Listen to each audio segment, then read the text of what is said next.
It turns out there's a lot of confusion out there right now. People don't understand how Cardano can be worth $92 billion.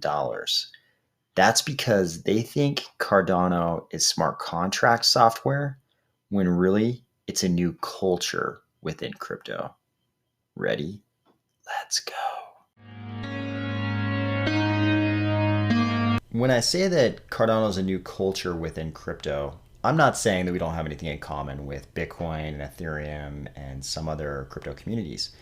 But I am saying that a lot of people in crypto don't actually realize what it is that brings the Cardano community together. Yesterday, we talked about Dunbar's number and how it took unifying beliefs, myths in the nomenclature of the thread we looked at, for humans to be able to coordinate with a number of other humans beyond 150. That was all in the context of describing how Cardano can be a key player in providing the cultural artifacts in the form of NFTs and other tokens to support the communities of beyond 150 that will rise out of Web 3.0. What we didn't discuss as much is that we all already belong to a proto Web 3.0 community, only the cultural artifact wasn't an NFT, it was ADA, and that community is Cardano. I think that Ada Will got it right here today when he said that Cardano is a collection of people who rally behind ideas that they perceive to be bigger and more positive than the ones that came before in crypto. Cardano has its own culture, which is separate from both Bitcoin and Ethereum. In fact, we didn't even see the culture of each of those ecosystems really settle until they'd gone through heavy culture wars with actual perceived villains. In Bitcoin, this culture war was called the block size debate. And some would say it really revolved around the group decision as to whether Bitcoin should be a currency or a store of value.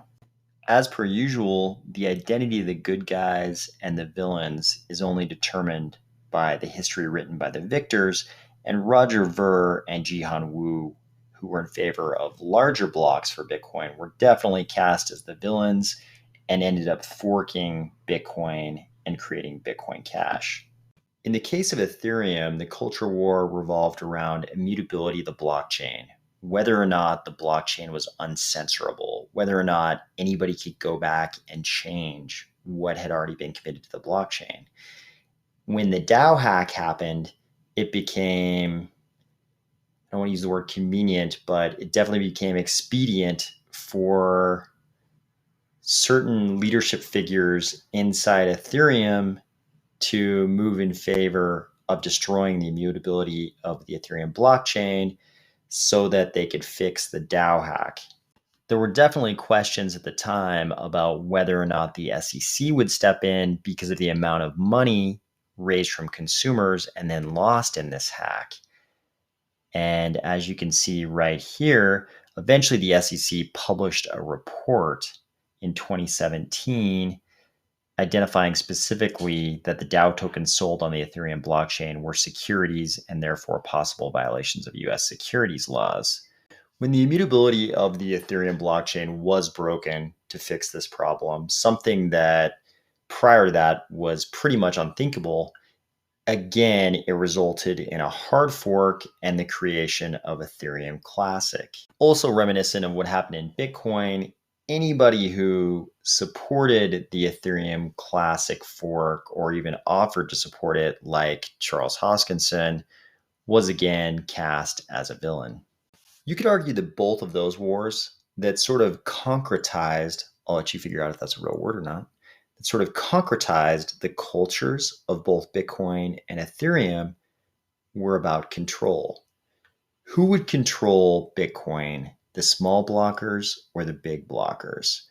Who would control Ethereum, the people who believed in immutability, something that I think actually we all believed in until the DAO event, or the people who wanted to fix the hack by destroying immutability? Arguably, Cardano has been through no such so traumatic an event, and it's because the cultural underpinnings of Cardano are very different. This is probably best summed up by a historical anecdote that I think has become semi-famous in the Cardano community. I think that's because Charles has mentioned it a few different times on his AMAs. I haven't personally looked into the historical accuracy of this, but the story is related like this.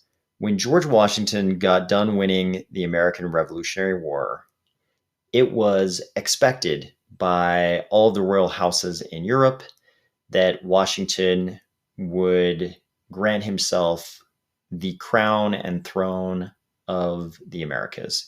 He would become the king of the United States.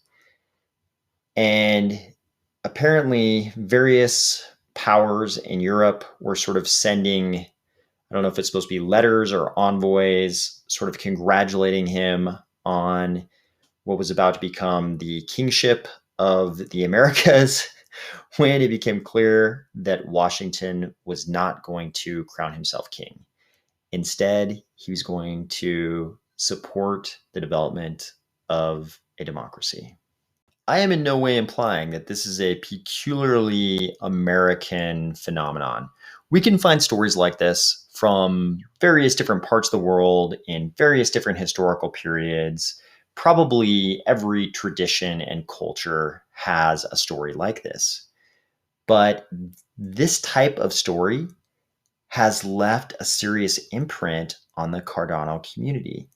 It's a story about those who could take power giving it back to the community.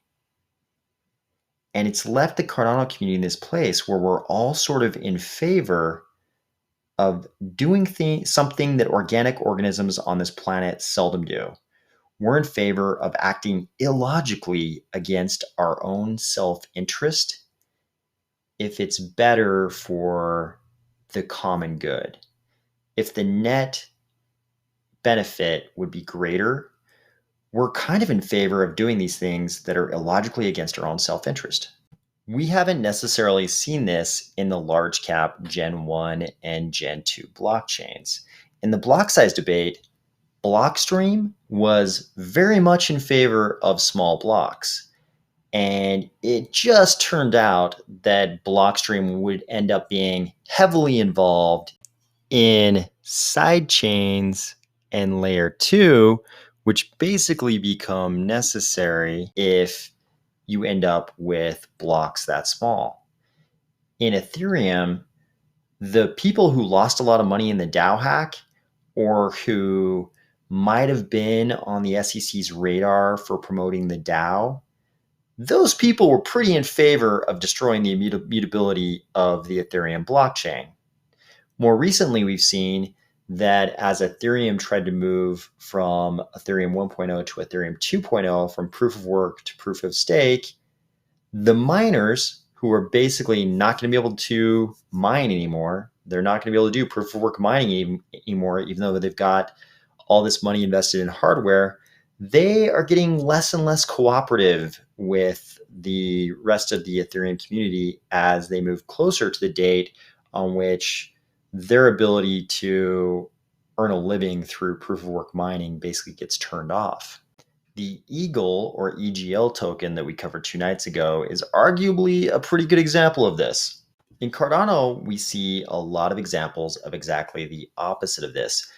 I'm not trying to make us seem overly grandiose or exaggerate our altruism, but it seems like the culture is different. For example, proof of stake as it stands right now in Cardano and pretty much every other blockchain I can think of that's proof of stake blockchain is a plutocracy. It's the rule of the rich, the wealthy. And in crypto, that can mean wealthy like it normally does, or it can just mean early adopters.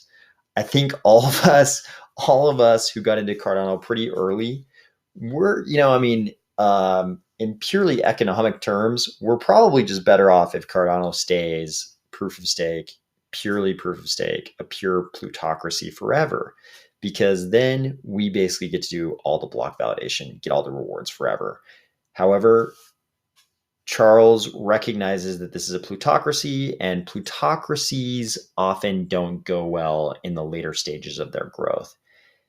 And he's proposed something that he summarized in his one to end video, where we would move from being a pure proof of stake system to also including proof of work and various types of what you might call proof of merit. So, like proof of storage, if you're providing storage for the network, you might be granted some kind of reward, block validation rights and rewards, or some other type of reward. If you're doing things on social media for the network, maybe there's kind of proof of social, and you're granted some kind of rewards that way. He came up with a bunch of different examples of things, different types of proofs of blank that might need to be rewarded on the network, because if Cardano aims to be a network that whole economies, whole societies can run on, there's going to be a lot of different things it needs to do. And a pure plutocracy is probably not the right government for that type of a system, but it also probably doesn't encompass all the different things we're going to need to have happen on the blockchain, that will need to be rewarded. The crazy part is not Charles coming to that conclusion. The crazy part is that I think a huge percentage of us early adopters are cool with it. And really, when I say early adopters, it should really probably be everybody who's in Cardano right now, because we are really early. But I think a huge percentage of us are totally cool with this one to end thing, even though it is totally illogical when you think about our personal pecuniary interest. It totally goes against our pocketbooks to support a move from plutocracy to, n number of different types of proofs of blank.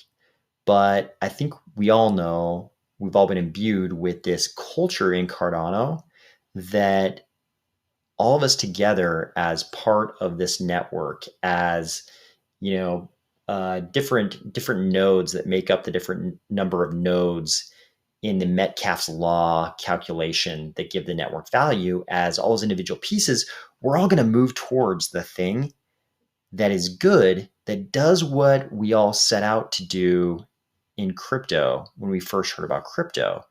I don't think when I first heard about Bitcoin, I was super psyched about Bitcoin. I think that was like 2013-ish, I think. I don't think I was super psyched about Bitcoin because I was hoping there was going to be a block size debate where the main question would be about control of the blockchain, so that that group could decide whether it was going to be a currency or a store of value. I don't think I was psyched about Ethereum because I was hoping there would be a giant DAO hack and there'd be this big question about destroying the immutability of the blockchain. That's not what got me psyched about crypto in the beginning. What got me excited about crypto were the things that Cardano's aimed at: changing societies, getting rid of the middlemen, and especially pushing more prosperity out to the edges. These aren't new ideas. These are the original goals of crypto. It's just that Generation 1 and Generation 2 got mired down in issues about who would control the blockchain. In Cardano, we never had that because it was always Byron, Shelley, Gauguin, Basho, and Voltaire. It was always going to be us who controlled the blockchain. IOHK and Charles and Emergo were all always going to do the George Washington thing. That was the stated goal right from the beginning. The power was going to be delivered back to the people, back to the participants in the ecosystem. And if we wanted to fire IOHK, we could. There was never going to be a culture war over who controlled the blockchain in Cardano, because it was always going to be us. IOHK was always going to give the blockchain, control the blockchain at least, to us. Because that was always an underlying premise of Cardano, over the years, the people who've been attracted to Cardano through bear markets and times when we were dismissed by the rest of the crypto community, the people who came to Cardano were always the people who were ready to accept that we're going to go a lot further if we do what's right for everybody and not just what's right for ourselves. That's why Cardano represents a totally different culture in crypto than previous generations. Cardano is just like that new country where the conquering general gave control back to the people. That created a new culture of governance that was unbelievably attractive to people. And the future value of that new country should have been measured not in terms of how much trade it was doing, but in terms of the network effects that the attractiveness of that new culture would have. How many people would be drawn to its shores because those new ideas were so much more attractive than the conditions they were currently living under. Cardano is like that. Cardano isn't about a small number of people making decisions about how big blocks should be or about whether the immutability of the blockchain should be broken. Cardano is about creating the best possible blockchain and getting this level of governance where the people actually control the blockchain. That's a new culture in crypto that was never achieved in Gen 1 or Gen 2. And that's why the crypto incumbents can't understand why Cardano is currently achieving the level of adoption that it is.